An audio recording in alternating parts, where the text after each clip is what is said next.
में शब्द मत डालिए, मैं एक जनरल स्टेटमेंट दे रहा हूं जी। मैं एक जनरल स्टेटमेंट दे रहा हूं कि मैंने पूरी दुनिया में हर युग के अंदर हमेशा ये कोशिश करी। दूसरी बात क्या है, इतिहास की एक बहुत मजेदार बात है, अगर इतिहास किसी को सूट करता है तो वो कभी एविडेंस नहीं मानेगा। किसी भी समूह, समाज के समूह को जब कोई इतिहास सूट करता है, अगर उसको कहा जाए बड़े महान थे आपके ग्रेट ग्रैंडफादर, हर कोई मान लेगा। अगर कभी कह दिया जाए आपके ग्रैंडफादर उतने महान नहीं थे जितना आप कह रहे, तो हर आदमी कहेगा सबूत दिखाओ। तो एक बहुत इतिहास लेखन के अंदर ये बहुत जरूरी है कि आप कितने अनबायस्ड हैं। जैसे जज होता है, आपको इवन अपनी liking to disliking, historian should be unbiased, even his personal liking and disliking should not influence his writing, number one. And number two, he should not take a final कोई verdict नहीं देना चाहिए, उसको केवल ये बताना चाहिए फैक्ट्स क्या है। और क्योंकि हर काल के अंदर जो सोशल वैल्यूज डिफरेंट होती हैं और वो वैल्यूज हमेशा टाइम के साथ बदलती रहती हैं। तो ये इतिहास लेखन की ये संगति है कि इतिहास जो लिखा जाता है उसमें अक्सर जो लेखक होता है, और specially native historians all over the world, they have a tendency to glorify even the insignificant achievement of their side. वो पूरी दुनिया में है। अगर कोई आदमी अगर कोई आदमी बैठा हुआ है अफ्रीका की किसी कंट्री के अंदर, अगर अपनी हिस्ट्री लिखेगा, वो वहाँ लिखेगा तो अपनी कंट्री को कहीं ना कहीं पर छोटा मोटा अचीवमेंट को बहुत बढ़ा देगा। तो ये तो इसको, और इतिहास जब पढ़ा जाता है या जो क्वालिफाइड हिस्टोरियन होता है तो वो इसको फैक्ट एंड फिगर को थोड़ा सा शिफ्ट करके सही बात तक पहुंचने की कोशिश करता है। जैसे मीराबाई के बारे में बात करूं, जिनसे बारे में बात हो रही थी, मीराबाई का इंपॉर्टेंस इतनी ज्यादा है जिसको लोग रियलाइज नहीं करते हैं। इवन गुरु गोविंद सिंह ने जो अपना कंपाइल किए 17वीं सेंचुरी के एंड में, उन्होंने जो ग्रंथ अपना कंपाइल किया है उसमें उनके हाइम्स जो है मेंशन्ड है। आप कितनी बड़ी बात है, आप बताइए मेरे को कि सिखिज्म में उनको मेंशन किया गया है। अगर उनकी इंपॉर्टेंस नहीं होती, क्या गुरु गोविंद सिंह करते उनको? कतई नहीं करते। तो हम यहाँ पर मैं अपनी बात इससे खत्म करना चाहूंगा कि मीराबाई इतनी महान व्यक्तित्व था, वो हम लोग केवल उसके बारे में हल्का सा में आभास है, पर अगर उनके ऊपर काम होगा तो उनको भक्ति मूवमेंट के अलावा भी उनके अंदर इतने ज्यादा डायमेंशंस हैं, इतने डायमेंशंस हैं कि मैं भारत का जनमानस को एक नई रोशनी उससे मिलेगी, और इस पर काम होने की बहुत ज्यादा जरूरत है।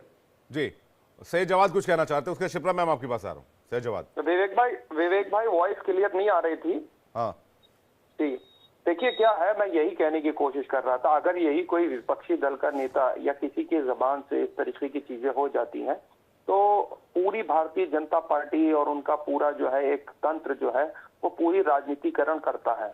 हम भी जानते हैं इस चीज को। मीराबाई जी का जो पूरा इतिहास रहा है, कितनी उन्होंने जो है कविताएं लिखी, कितनी जो है उन्होंने राइटिंग में उनके ऊपर शोध होती है, रिसर्च होती है उनके ऊपर, कृष्ण भक्ति के ऊपर उन्होंने बहुत कुछ लिखा।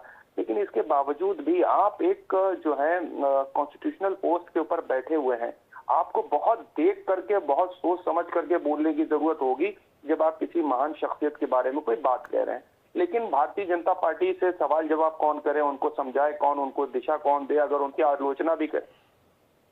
हेलो जी, आ रही है आपकी आवाज, बोलिए, बात पूरी कीजिए सैयद जवाद। तो जो भी उनकी आलोचनाएं करेगा वो उनको जो है टारगेट ही करेंगे। और ये पहला नहीं है, ये पहली बार नहीं है कि आप जो है किसी के बारे में इस तरीके की कोई बात कह रहे हो। जी, मैंने अभी उदाहरण आपको दिए किस तरीके से एक अभी जो कवित्री थी वो गा रही थी जो है गांधी जी का एक भजन, उनको लेकर के सार्वजनिक तौर पे माफी मांगने को मजबूर करा गया। यही मैं कहता हूं कि भारतीय जनता पार्टी का जो चेहरा है, ये संघ परिवार का, ये वीएचपी लोगों का चेहरा है, वो महिला विरोधी ही रहा है। लेकिन उस जी, आप इसको पॉलिटिकल कॉन्टेक्स्ट में देख, जी आप इसको पॉलिटिकल कॉन्टेक्स्ट में देख रहे हैं। कल कांग्रेस पार्टी ने भी इतिहास को और जो इतिहास का कॉन्टेक्स्ट रहा है उसने अपने हिसाब से पेश किया। आप अगर अर्ली एजेस में देखेंगे 1947 के बाद से तो मुगलों का महिमा मंडन ज्यादा हुआ है। सैयद जवाद, आपके नहीं कहने से नहीं होगा, सुनिए मेरी बात। देखिए सुनिए, आप यहाँ पे इतिहासकार साहब बैठे हैं, उनसे ये मैं भी शिप्रा मैम के पास जाकर पूछ लूंगा उनसे, और रवि सर से भी पूछ लूंगा, लेकिन ये बात फैक्ट है, आप इस बात को माने नहीं माने। नहीं है, ऐसा नहीं है, ऐसा नहीं है। क्यों नहीं है, बताइए। सबसे मैं इसलिए बता रहा हूँ कि जो शासनकाल रहा मुगलों का, या मुगलों से पहले भी यहाँ पर शासन रहा, लोदीज का रहा, अगर शेरशाह सूरी की स्टोरी पढ़ेंगे जा करके, वो तो मुगल थे भी नहीं। राणा सांगा को बाबर को बुलाने वाले कौन थे, वो भी किसकी, एक लंबा शासनकाल यहाँ पर मुगलों का रहा है। इतिहास पढ़ने के लिए रहा है, उसको ग्लोरीफाई करने के लिए 50 साल या 100 साल सिर्फ मुगलों को किया गया। नहीं ऐसा नहीं, अपेक्षाकृत जो हमारे रियल हीरोज थे उनको कम किया गया, कम नहीं किया गया। शिप्रा माथुर, एक सेकंड, क्लिप शिप्रा जी के पास। भाजपा का और संघ परिवार का है। मैं इस बात से बिल्कुल सहमत हूं। संघ परिवार ने करा है और भाजपा ने करा है। सर सैयद जवाद जी, ये आपके लिए इजी स्केप होता है हर बार कि भाई मैंने जो बात कह दी तो ये आरोप संघ परिवार और भाजपा का, के लोगों का एजेंडा है, बीजेपी के लोगों का कोई एजेंडा नहीं है। ये जो आप जो क्या बात, यही एजेंडा है। शिप्रा माथुर जी, एजेंडा है, टारगेट करना। ये बिल्कुल सही बात है कि जो वर्षों से हम देख रहे हैं कि कांग्रेस में कौन सा सब ठीक है सर, सैयद जवाद जी ठीक है, काम डाउन, कोई बात नहीं। देखिए, मैं इस बात से बिल्कुल सहमति अपनी व्यक्त कर रही हूँ कि भट्ट साहब जो कह रहे थे और आप जो बात कह रहे हैं कि इतिहास लेखन जो है बहुत सेंसिटिव काम है और इसमें लोगों के बायसेस, पूर्वाग्रह और जो क्योंकि उनके पास जो अवेलेबल एविडेंसेस है उसी के आधार पर जो वो कुछ कह पाते हैं और उसमें आधा सत्य होता है, कभी छुपा हुआ सत्य होता है, कभी जो बात आपको हाईलाइट करनी है, आपको जो सूट करती है उस तरह से हाईलाइट किए जाते हैं। अब इसके उदाहरण अभी देना मुझे नहीं लगता कि उसकी आवश्यकता है, लेकिन ये हम अपने अनुभव से और अपने जो जीवन हम लोगों ने पिछले 27-28 साल में पत्रकारिता में जीवन जिया है, वो सारे एस्पेक्ट्स देखे कि कैसे अपनी सहूलियत के हिसाब से लोग आगे जो है वो उस बात को सरकाते हैं जो उनको सूट करती है।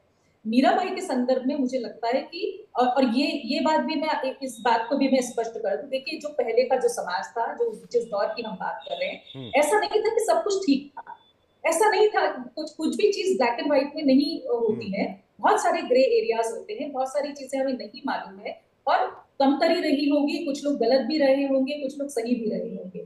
तो बात यह है कि जो अभी का संदर्भ है, आज का माहौल है, उसमें क्या चीज को हाईलाइट करना, क्योंकि समाज में जो सकारात्मकता या सृजनात्मकता की हम बात कर रहे हैं, उस संदर्भ में हमें क्या चीज आगे रखनी चाहिए और क्या चीज ऐसी है जो कि समाज को तोड़ेगी, उसकी बहुत ज्यादा उसमें बहुत एहतियात बरतना चाहिए, पहली बात।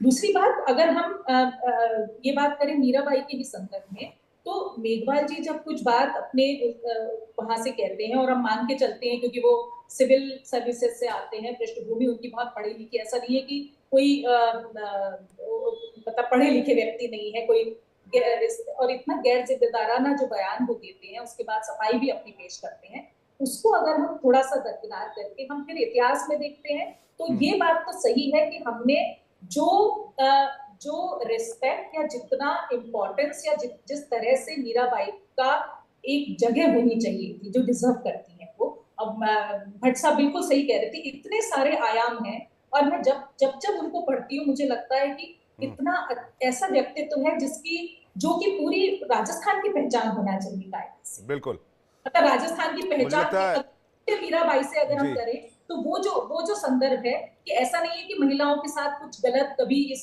समाज में हुआ ही ना हो, उनको दरकिनार न किया हो, बिल्कुल हमेशा से रही हो, ऐसा नहीं था। बहुत परेशानियां महिलाओं ने झेली है और जो कि मीराबाई का अगर हम पूरा जीवन का पूरा अगर हम यात्रा भी देखते हैं तो वहां वो एविडेंसेस हो सकता है हिस्टोरिकल, ये मैं मान सकती हूँ, लेकिन पूरी तरह से झूठ है ये तो हमें साबित करना पड़ेगा कि नहीं झूठ ही कहा गया।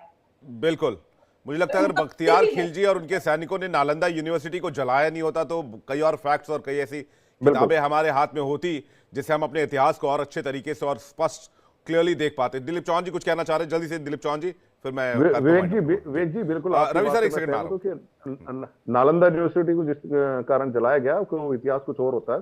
खिलजी फिल्म आपने जो पद्मावती मूवी आई थी उसके अंदर खिलजी का एक बयान था, आपने देखा भी हो कि जब वो पन्ने फाड़ रहा होता है तो जब उसके साथी आता है वो कहते हैं ये आप क्या कर रहे, तो उन्होंने कहा था कि ये पन्ने इसलिए फाड़ रहा हूं ताकि उस इतिहास को कोई ना देख सके, जो हम इतिहास लिखें वो देख सके। तो कहना मतलब ये है कि जो पिछला जो इतिहास था उसकी अगर धरातल पे अगर उसकी सच्चाई जाननी हो और उसके बाद इतिहास अगर लिखा जाए तो विवेक जी ये पूरा इतिहास ही बदल जाएगा।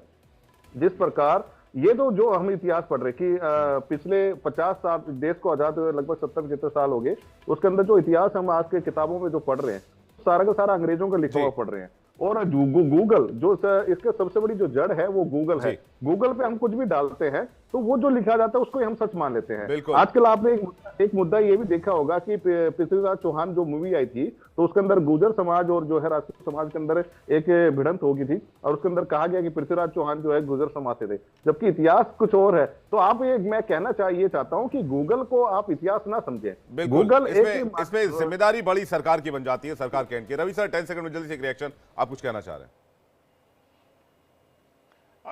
मैं केवल इतना कहना चाहता हूं, जैसे मीराबाई है, इसी तरह से और भी तमाम इंडियन कैरेक्टर्स हैं इतिहास के अंदर जिनको महत्व नहीं मिला।